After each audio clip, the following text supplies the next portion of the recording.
ఇంకెందుకు నా కడుపులో బిడ్డని చంపేయడానికి. అయ్యో అయ్యో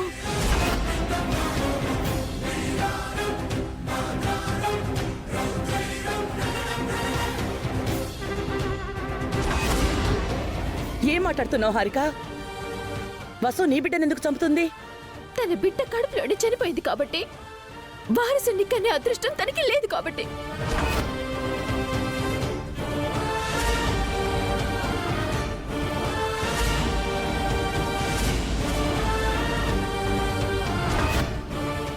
నేను ప్రెగ్నెంట్ అయ్యానని, వారసుని కంటున్నానని వసు అక్కకి అసూయగా ఉంది.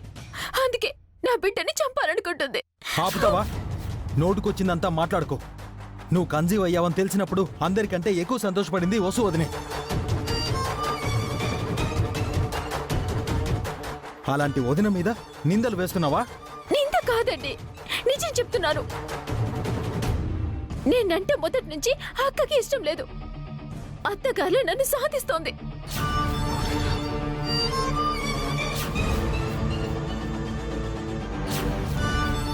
మీ ముందు ఒకలా, నా ముందు ఒకలా ప్రవర్తిస్తోంది.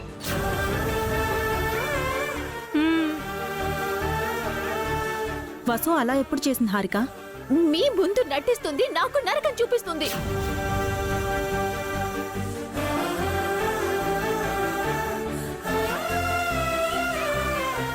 ఈ బాధలు పల్లేక నేను విడాకులు తీసుకుందాం అనుకున్నాను.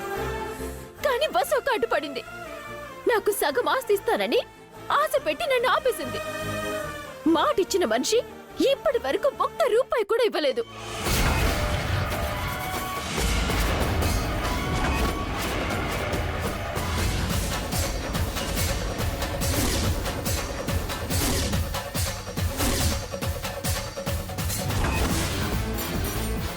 నీకు సగం ఆస్తి ఇవ్వడం ఏంటి? అసలు ఎందుకు ఇవ్వాలి? బస్సు అక్క నాతో ఒప్పందం చేసుకుంది కాబట్టి.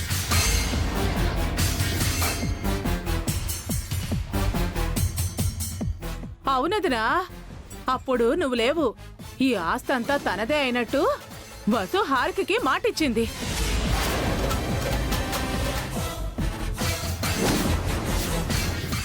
సగమాస్తికి టెండర్ పెట్టినావా హారిక? ఎంత పెద్దెత్తేసావే. అంటే ఆస్తి కోసమే నువ్వు విడాకులు తీసుకోకుండా ఇక్కడున్నావా హారిక? ఆస్తి కోసం కాదత్తయ్య, వారసుడి కోసం ఉన్నాను. ఈ వంశ రక్తం నాలో ఊపిరి పోసుకుంటుందని వారసునివ్వాలనున్నాను. వారసుడి కోసమే బస్సు అక్క ఎన్ని బాధలు పెడుతున్నా ఓర్చుకుంటున్నాను.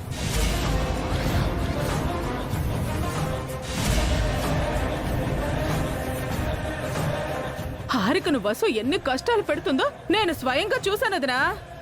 అదేంటని అడిగిన పాపానికి వసు నన్ను కూడా కొట్టిందదినా.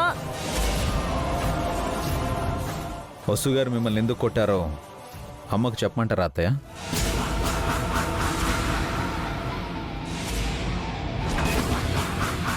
అనవసరంగా వసు గారి మీద నిందలేస్తే నేను ఊరుకోను. వసు గారంటే ఇక్కడ అందరికీ తెలుసు. మరి హారికకు ఆస్తి ఇస్తానని ఆశ పెట్టి మాట తప్పడం మంచిదా అభి? కడుపుతో ఉన్న వాళ్ళు ఆశ పడితే అది తీర్చాలి అంటారు. మీరేమో నన్ను కష్టాలు పెడుతున్నారు తప్పితే ఇచ్చిన మాటని నిలబెట్టుకోవట్లేదు. వసు గారు ఒకసారి మాట ఇస్తే ఆ మాట తప్పరు. నీకిస్తామన్న సగం ఆస్తి 2 రోజుల్లో నీ సొంతం అవుతుంది.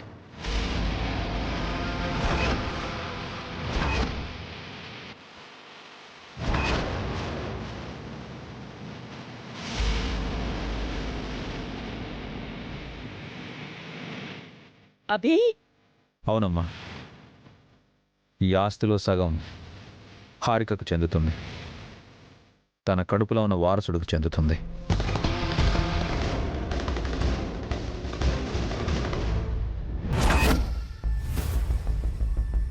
సగం ఆస్తి ఇచ్చిస్తే మరి మీ పరిస్థితి ఏంటి? భాస్కర్కి ఏమివ్వాలి? అభి వసూలు ఏం చేసినా ఈ కుటుంబం కోసం చేస్తారమ్మా. వాళ్ళ నిర్ణయం మాకు సమ్మతమే. హారిక ఈ ఇంట్లో ఉండటమే మాకు కావాలత్తయ్య.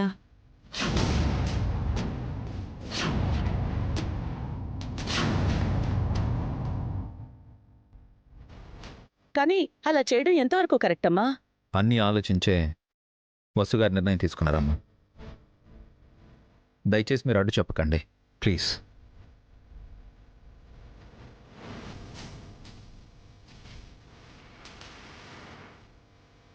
అన్నయ్య, కార్ తీయండి, హారికను హాస్పిటల్కి తీసుకెళ్దాం. అలాగే. అవసరం లేదు బావగారు, నొప్పి తగ్గిపోయింది.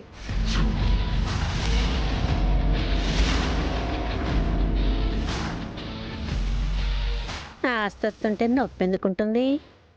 వెళ్ళవే, మళ్ళీ నొప్పి ఎక్కువైతే సమస్య కదా. ఇప్పుడు వద్దా అండి, తర్వాత నొప్పి వస్తే వెళ్తాను.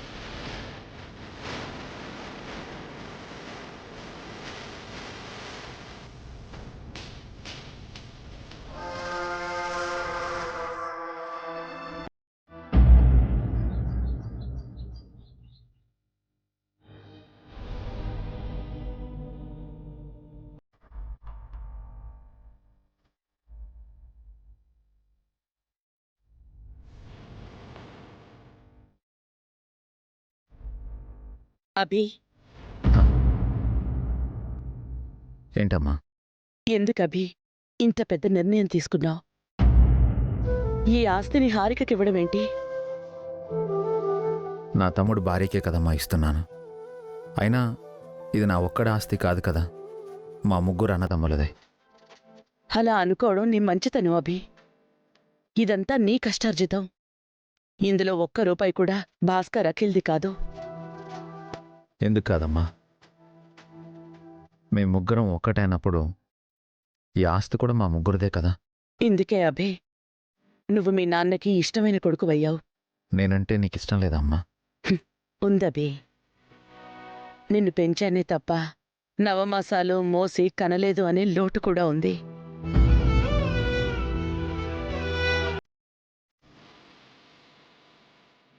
కంటేనే అమ్మ కాదమ్మా, నువ్వు నాకు కన్నా తల్లి కన్నా ఎక్కువ.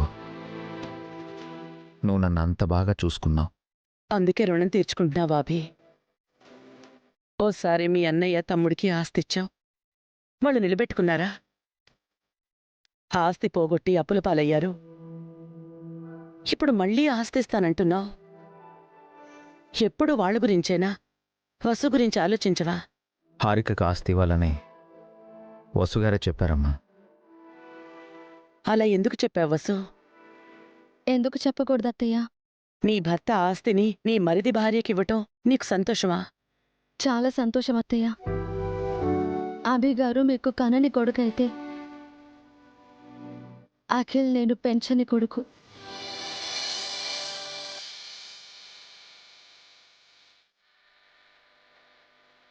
అఖిల్ హారికను ప్రేమించి మరీ పెళ్లి చేసుకున్నాడు.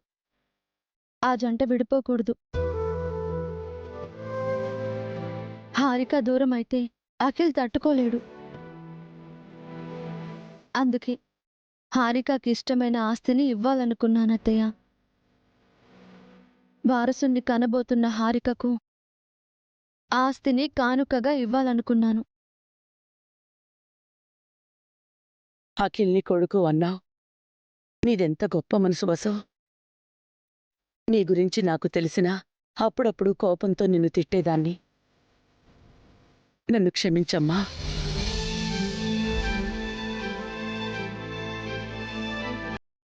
అయ్యో అత్తయ్య,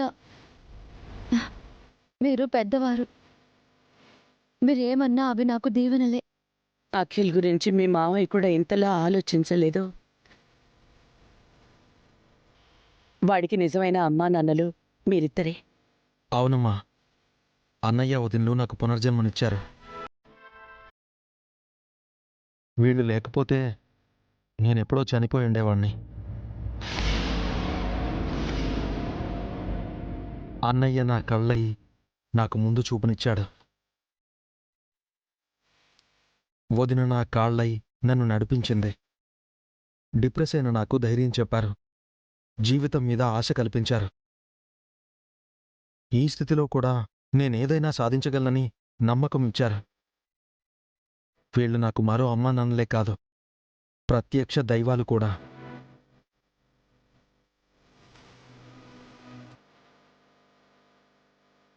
భాస్కర్ పావని, మీరు మా తర్వాత ఇంటికి పెద్దవారు.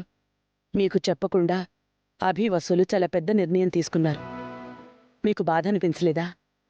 వయసుకే నేను పెద్దవాడినమ్మా, కానీ అవియే నాకు నాన్నలాంటివాడు. అప్పుడప్పుడు నేను తన చేయి వదిలిపెట్టి వెళ్ళినా తను ఎప్పుడు నన్ను వదలలేదు. నీడలా నన్ను వెంటాడుతూనే ఉన్నాడు. నా అన్నలా నన్ను కాపాడుకుంటున్నాడు.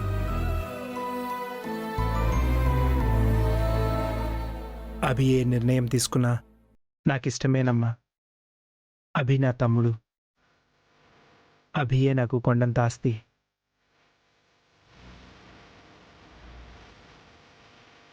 వసు ఈ ఇంటికొచ్చినప్పుడు ఒక తోటి కోడలిగా నేను తోడుగా ఉందామనుకున్నాను అత్తయ్య. కానీ ఇప్పుడు వసునే నాకు బలమైంది. పేరుకే నేను తనకు అక్కని, నిజానికి వసునే నాకు అన్ని.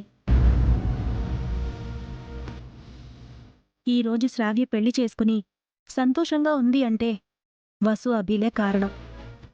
అలాంటి వాళ్ళు ఎలాంటి నిర్ణయం తీసుకున్నా మేమెదురు చెప్పం.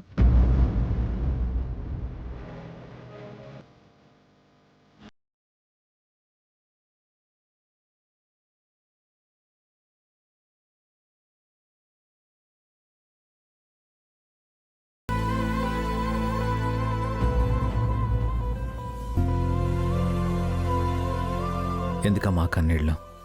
ఇవి కన్నీళ్లు కావభి. మీ ముగ్గురు కలిసుండాలనే మీ నాన్నగారి కల నిజం అవ్వడాన్ని చూసి ఆనంద బాష్పాలంతే.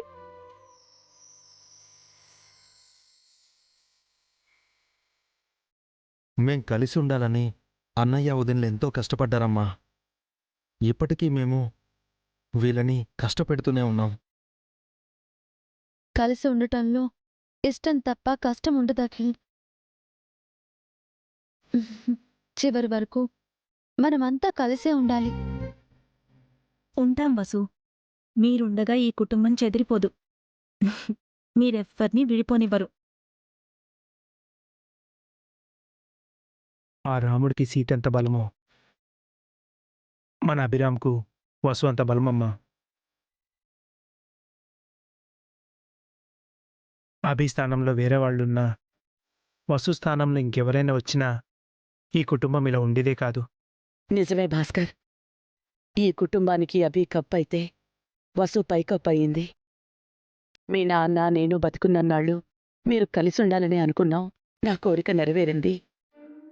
ఎప్పటికీ ఈ కుటుంబం ఇలాగే ఉండాలి. ఏ దుష్టశక్తి మిమ్మల్ని విడదీయకూడదు.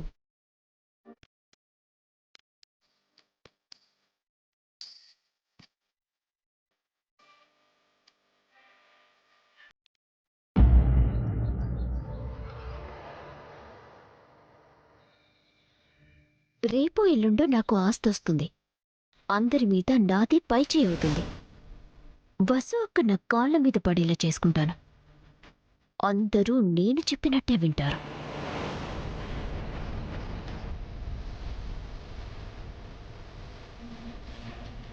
హారిక,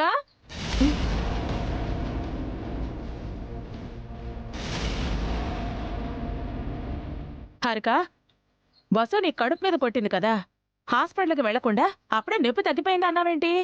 వసు అక్క నా కడుపు మీద కొట్టలేదాంటీ. జస్ట్ తన చేయి నాకు తగిలిందంతే. మరి కడుపు మీద కొట్టినట్టు అంత ఓవర్ యాక్షన్ చేసావేంది హారిక? అంతలా ఓవర్ యాక్షన్ చేశాను కాబట్టి నా యాక్టింగ్కి వెంటనే రియాక్షన్ వచ్చింది. ఆస్తి రాసిస్తామన్నారు. అంటే ఆస్తి కోసం నాటకం ఆడావా? కాదు, టైం చూసి నా తలరాత మార్చుకోవాలనుకున్నాను. అబ్బా, నీ స్కెచ్ చూసి ఏమో అనుకున్నానమ్మాయి. నువ్వు చాలా తెలివైన దానివే హారిక. ఆ? మరి నీలా పల్లెటూరుదనుకున్నావా? పెద్ద పెద్ద చదువులు చదివింది. ఇదిగో అత్త, సిటీలో ఉండి నువ్వేం చేసావు? ఈ ఇంట్లో ఉండడం తప్ప. నిన్ను ఆగండి ఆగండి, మనలో మనకి గొడవలొద్దు. మనం ముగ్గురం ఒకటి. మనం ముగ్గురం ఒకటి అంటున్నావు కాబట్టి నిన్నొకటి అడగచ్చా? నీకు ఆస్తి వచ్చాక నాకెంతో కొంత ఇవ్వవా? తప్పకుండా ఇస్తానంటీ. నువ్వు మా మామ్ తర్వాత మామ్వి. నా బంగారు తల్లివే నువ్వు. అమ్మ ముసలత్త, ఈ వయసులో నీకు ఆస్తెందుకే? నువ్వు అడిగావు కాబట్టి నేను కూడా అడుగుతాను. ఆ, హారిక నేను కూడా ఒకటి అడగాలి అనుకుంటున్నాను. అడగండి. ఏంటి నీకు కూడా ఆస్తిలో వాటా కావాలా? ఇదేం ప్రసాదం కాదు అందరికీ పంచిపెట్టడానికి. ఆ? ఆంటీ వదిన ఏం అడుగుతుందో అడగనివ్వండి. హారిక ఇదిగో ఆస్తిలో వాటా కాదు గాని నన్ను నా మొగుడు వదిలేశాడు. నా కొడుకు చిన్న పిల్లాడు. బతికి చెడ్డదాన్ని. ఇదిగో నీకు ఆస్తి వచ్చాక నాకు కూడా ఎంత కొంత ఇచ్చావనుకో, ఇలా ఈ ఇంట్లో ఆ ఇంట్లో ఉండడం కాదు, మా ఇంట్లో ఉంటాము. నువ్వు బతికి చెడిన దానివి కాదే, బతక నేర్చిన దానివి. ఈ ఇంట్లో తేరగా ఉంటున్నావు కదా, మళ్ళీ ఇంకో ఇల్లు ఎందుకు నీకు? వయసు అయిపోయిందాను కదా, నీకు డబ్బులు ఎందుకత్తా? ఏంటి? నేనెందుకు అడిగా? ఇదిగో ఆగండి ఆంటీ, ఆగండి ఆగండి. మీ ఇద్దరికి డబ్బులు ఇస్తాను, గొడవ పడకండి. డబ్బు రాగానే నా రాజాను జైలు నుంచి విడిపించి దూరంగా వెళ్ళిపోయి పెళ్లి చేసుకుంటాను. డబ్బులొచ్చాక కిట్టుతో ఊరెళ్ళిపోయి అప్పులన్నీ కట్టేసి హాయిగా ఉంటాను. ఆస్తి రాగానే అందరినీ ఒక ఆట ఆడుకుంటాను. కంగ్రాట్స్ సఖిల్, మనకి ఆస్తి రాబోతుంది. మనకు కాదు, నీకు. అదేంట్రా, దానికి ఆస్తి వస్తే నీకొచ్చినట్టేగా? ఇప్పుడు మనకు ఆస్తి ఎందుకు హారిక? పుట్టబోయే మన బేబీకి కావాలి కదా అఖిల్. ఒరే తమ్ముడు, ఆస్తి లేకపోతే అష్ట కష్టాలు పడాల్సి వస్తుందిరా. నన్ను కిట్టుగాన్ని చూసావుగా ఎన్ని బాధలు పడుతున్నామో. నిన్నంటే బావ వదిలేసి వెళ్ళాడక్క. హారికకు నేనున్నాను కదా. నీ కాళ్ళు ఎప్పుడొస్తాయో తెలీదు, అప్పటి వరకు సంపాదన ఉండదు. రేపు నీకు బిడ్డ పుట్టాక ఎవరిని డబ్బులు అడుగుతావరా? ఆస్తి ప్లాన్ నీదేనా అత్తయ్య? లేదా నువ్వే దీనికి ఐడియా ఇచ్చావా? ఆంటీ ఎందుకు ఇస్తుంది అఖిల్?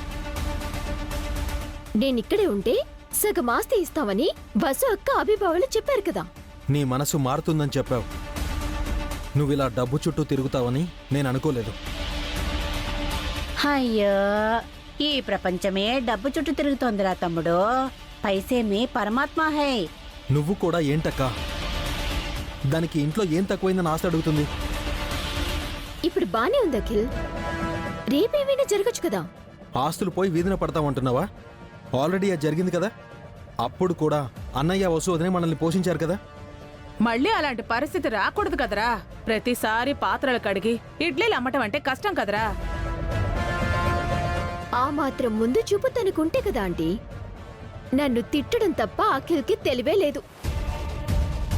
ఆస్తి అడిగి పెద్ద తప్పు చేస్తున్నావు హారిక. ఇప్పుడు నీకు తెలియకపోవచ్చు, ముందు ముందు నీకే తెలుస్తుంది.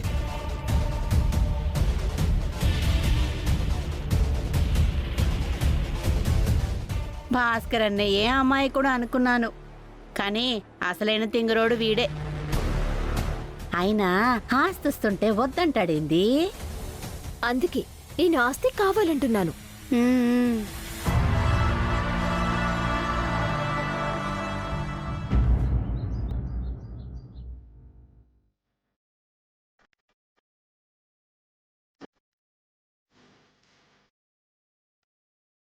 ఎక్కడ పెట్టాను?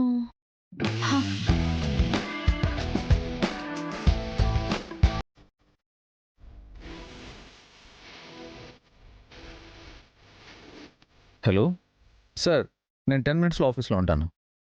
ఈలోపు మీరు అకౌంట్స్ చెక్ చేస్తూ ఉండండి. యా.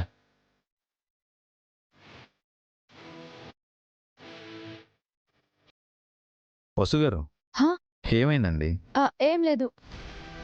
ఎందుకంత చిరాగ్గా కోపంగా ఉన్నారు? మీరు ఆఫీస్కి వెళ్ళాలి కదా, వెళ్ళండి. అసలు ఏం వెతుకుతున్నారో చెప్పండి. అయ్యో, ఏదో వెతుకుతున్నానండి. వసు గారు ఏంటండి, అసలు ఏం వెతుకుతున్నారో కూడా గుర్తులేదా మీకు? గుర్తుందండి, కానీ ఎక్కడ పెట్టానో గుర్తులేదు. ఇంట్లో ఎక్కడ పెట్టింది అక్కడ ఉండట్లేదు. టెన్షన్ వస్తుంది. వసు గారు, వసు గారు, ఇలా రండి. రండి, ఇలా రండి, కూర్చోండి. ఏంటండి? Calm down, okay? కూల్గా ప్రశాంతంగా ఉండండి. Take a breath. అయ్యో, అది కాదండి. చెప్పింది చేయండి. కళ్ళు మూసుకోండి. ఇన్హేల్ 1 2 3 4. ఎక్సేల్. ఇన్హేల్, మళ్ళీ ఇన్హేల్, మెల్లగా వదిలేసేయండి. మళ్ళీ తీసుకోండి. మెల్లగా మెల్లగా మళ్ళీ తీసుకోండి. యోగా చేస్తున్నారా? బా డూ వాట్ ఐ సే.